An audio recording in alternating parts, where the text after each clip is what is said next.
नमस्कार, स्वागत छ तपाईलाई सिभिल इन्जिनियरिङ पावर युट्युब च्यानलमा। र आजको भिडियोमा चाहिँ हामी हेर्न गइरहेको छौं सिभिलको पाँचौं तहको सिलेबस चाहिँ आज हामी हेर्न गइरहेको छौं। कर्णाली प्रदेशको पाठ्यक्रम जुन कि आज चाहिँ ठूलो मात्रामा जुन हाम्रो सिटहरु आछ कर्णाली प्रदेशमा सुर्खेतमा हैन, त्यसको चाहिँ आज हामी पाठ्यक्रम हेर्न गइरहेको छौं कि पाँचौं तहको हाम्रो हेर्न सक्नुहुन्छ। यहाँ चाहिँ लेखेको छ जनरल हाइवे सेनेटरी इरिगेसन र हाइड्रो पावर उपसमूह पाँचौं तहको सब इन्जिनियर पदको खुला प्रतियोगिताको यो पाठ्यक्रम रहेको छ।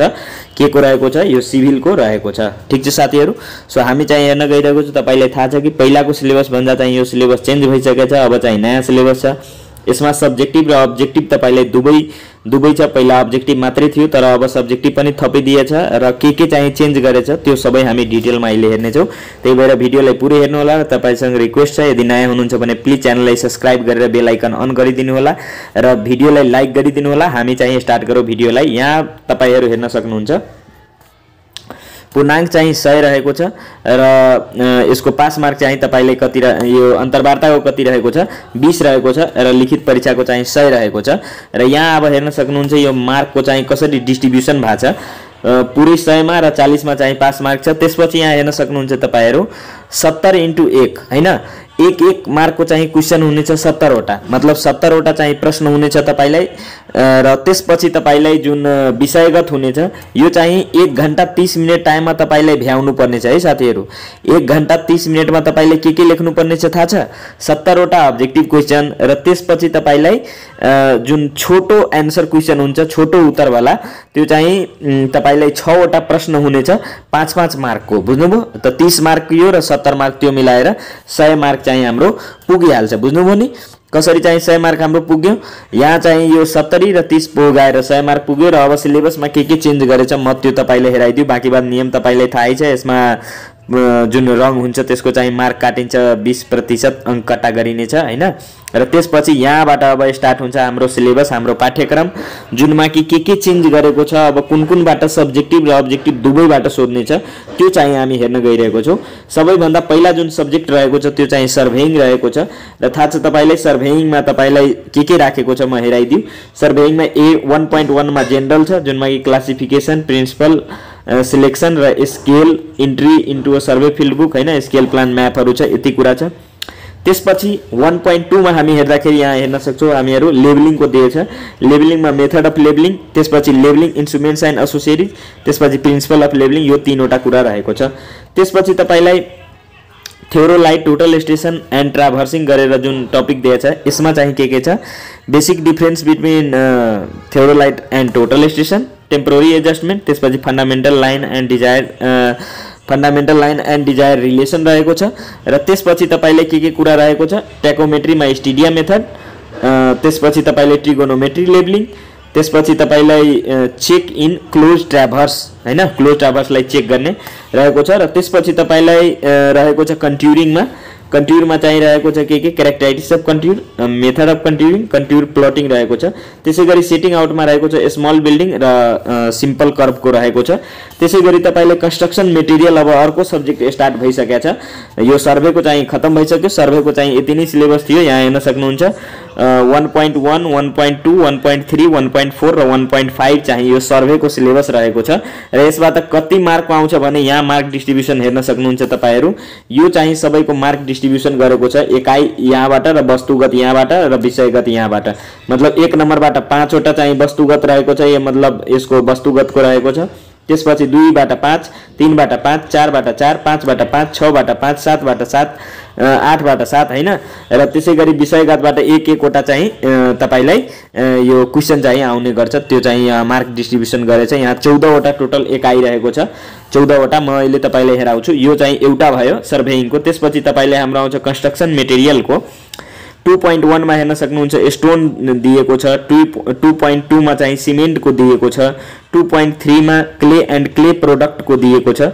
त्यसैगरी तपाई हेर्न सक्नुहुन्छ 2.4 मा पेन्ट एन्ड वार्निशको बारेमा दिएको छ, वार्निशहरुको बारेमा। त्यसैगरी 2.5 मा बिटुमिनको बारेमा हामीलाई दिएको छ, बिटुमिनको टाइपहरु के छ, सिलेक्सन के छ र युज के छ।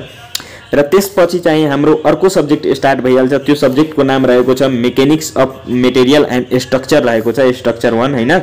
यसमा तपाई हेर्न सक्नुहुन्छ 3.1 मा मेकेनिक्स अफ मटेरियल दिएको छ, 3.2 मा मेकेनिक्स अफ बीम दिएको छ, त्यसैगरी तपाईलाई 3.3 मा सिम्पल स्ट्रट थ्योरी दिएर यो चाहिँ सब्जेक्ट खत्म गरिदिए चाहिँ यही। त्यसपछि हाम्रो जुन सब्जेक्ट स्टार्ट हुन्छ त्यो चाहिँ हाइड्रोलिक रहेको छ र हाइड्रोलिकमा तपाईले के रहेको छ, हाइड्रोलिक फ्लुइड मेकेनिक्स हैन, यही सब्जेक्टहरुको यो मिश्रण रहेको छ, त्यही हामी भन्न सक्छौं। यहाँ हेर्न सक्नुहुन्छ तपाई 4.1 मा हाइड्रोलिकको छ जेनरल, त्यसपछि 4.2 मा हाइड्रो काइनेमेटिक एन्ड हाइड्रोडाइनामिक रहेको छ, 4.3 मा मेजरमेन्ट अफ डिस्चार्ज रहेको छ, त्यसैगरी 4.4 मा फ्लो को बारेमा रहेको छ। त्यसपछि हाम्रो पाँचौं सब्जेक्ट स्टार्ट भइहाल्छ जुनको नाम के छ, सोइल मेकेनिक्स नाम रहेको छ। सोइल मेकेनिक्स या जियोटेक्निकल गरेर यो सब्जेक्टको नाम छ र यो सब्जेक्टमा तपाईले के पढ्नु पर्ने छ यहाँ हामी हेर्न सक्छौं। 5.1 मा जेनरल छ जसमा कि सोइलको टाइप, क्लासिफिकेसन, 3 फेज सिस्टमहरु हैन, बल्क डेन्सिटी, के डेफिनिसनहरु छ, त्यसपछि रिलेशनशिप छ, तपाईले भोइड पोरोसिटीहरुको त्यो कुरा पढ्नु पर्ने छ। त्यसैगरी तपाईलाई 5.2 मा सोइल वाटर रिलेसन रहेको छ, यसमा डार्सी र तर्जागी र यसको फ्याक्टर अफेक्टिङ पर्मिएबिलिटी को कुरा गरिन्छ। त्यसैगरी 5.3 मा चाहिँ कम्प्याक्सन अफ सोइल रहेको छ र कम्प्याक्सन अफ सोइल मा तपाईले फ्याक्टर अफेक्टिङ ओएमसी के छ र रिलेसन चाहिँ के छ त्यो चाहिँ पढिन्छ हामीलाई यसमा। त्यसपछि तपाईलाई 5.4 मा शियर स्ट्रेन्थ अफ सोइल रहेको छ। शियर स्ट्रेन्थमा मोलुम्स कम्स फेल्योर थ्योरी आउँछ, मोहर कोलुम्स फेल्योर थ्योरी। त्यसपछि cohesion and angle of internal friction आउँछ। त्यसैगरी 5.5 मा अर्थ प्रेसर रहेको छ र 5.6 मा तपाईले फाउन्डेसन इन्जिनियरिङ जुन पढ्नुहुन्छ त्यसको चाहिँ रिलेटेड केही टपिकहरु राखेको छ, फाउन्डेसन र त्यसको टाइपहरु, तर्जागी जनरल बेयरिङ क्यापेसिटी फर्मुलाहरु राखेको छ र त्यसको एप्लिकेसनहरु।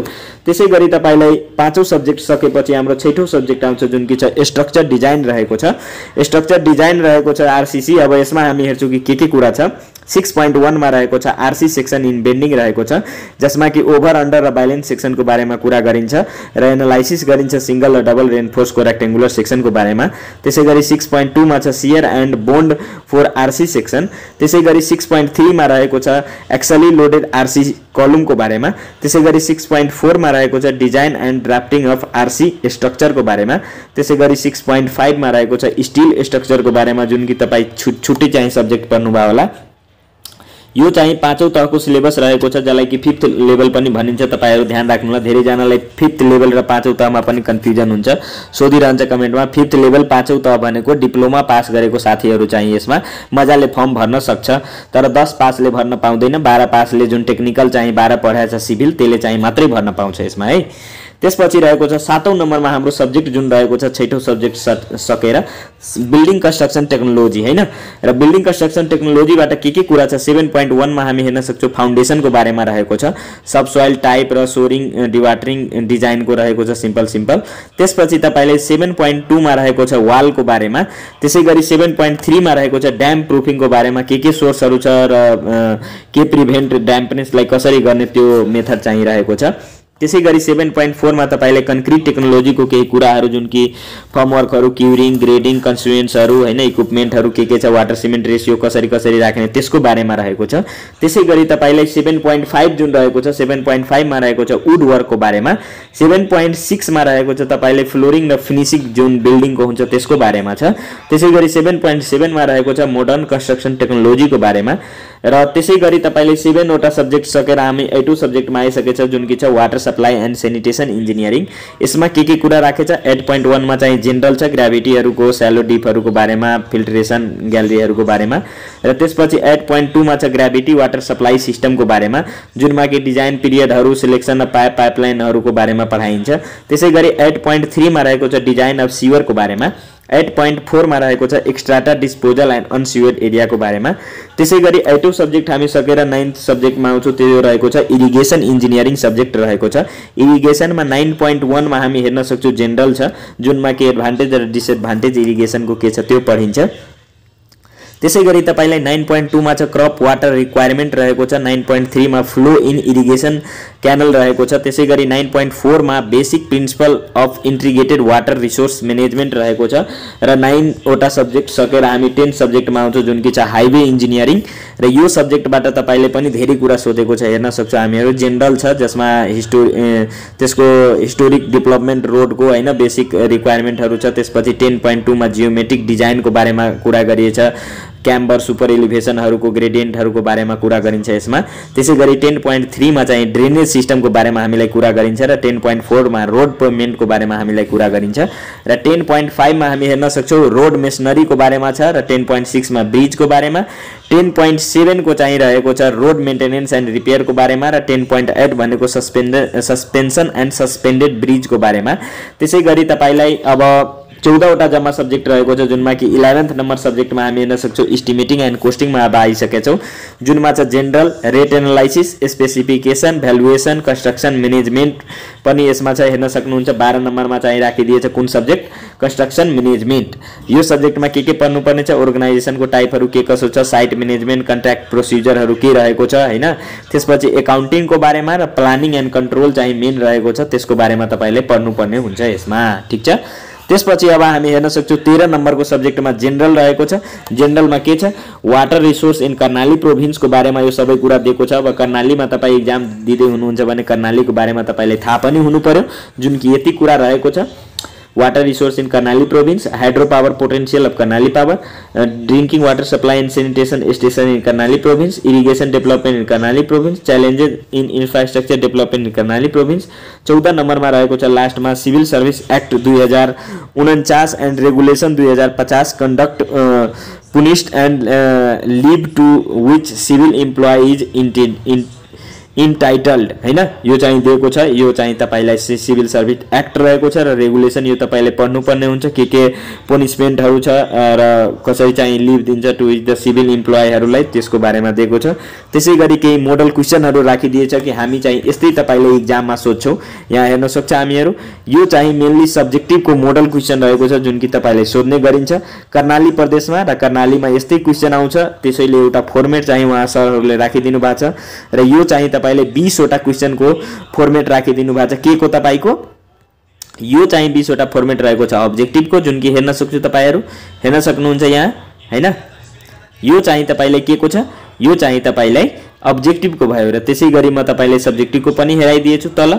यो चाहिँ तलवाला सब्जेक्टिभको रहेको छ। यस्तो क्वेशन चाहिँ तपाईलाई कर्णाली प्रदेशले सोध्ने गर्छ र आज जुन ठूलो मात्रामा भ्याकेन्सी आछ कर्णाली प्रदेशको 5औं तहको त्यसमा तपाईहरु फर्म भर्नु होला। त्यसको पनि म भिडियो बनाइदिन्छु छिटै। ठीक छ साथीहरु, भिडियो हेर्नको लागि तपाईलाई धेरै धेरै धन्यवाद र तपाईहरु चाहिँ भिडियोलाई लाइक गर्नुहुन साथीहरु। भिडियो हेरिलिनुहुन्छ हामीहरुलाई भिडियो बनाउन धेरै मेहनत लाग्छ। तपाईहरु पनि एउटा लाइक गरेर कम से कम हेल्प गरिदिनुहोस् हैन। तपाईको लाइकले चाहिँ हामीलाई धेरै मोटिभेट हुन सक्छौं हामीहरु र त्यो मोटिभेट भएर हामीहरु यो भिडियो बनाइरहेछौं। त्यही भएर लाइक गर्नु एकदमै आवश्यक छ। भिडियोलाई लाइक गरिदिनु होला र च्यानललाई सब्स्क्राइब गरेर बेल आइकन अन गरिदिनु होला। जहिले पनि म यस्तो इन्फर्मेटिभ भिडियो राख्छु तपाईनिर अटोमेटिक चाहिँ नोटिफिकेसन गइहाल्छ हैन। सो च्यानललाई सब्स्क्राइब गरिदिनु होला, भिडियोलाई लाइक गरिदिनु होला र कमेन्ट गरेर केही कुरा मसँग छुटे छ भने तपाई सोध्न सक्नुहुन्छ। केही कुरा तपाईले मनमा लागेको छ भने सोध्नु होला तपाईहरु। म तपाईको रिप्लाईको चाहिँ तपाईलाई रिप्लाई गरिदिन्छु छिटै। थ्यांक यू भेरी मच साथीहरु, भिडियो हेर्नको लागि धेरै धेरै धन्यवाद। Thank you very much.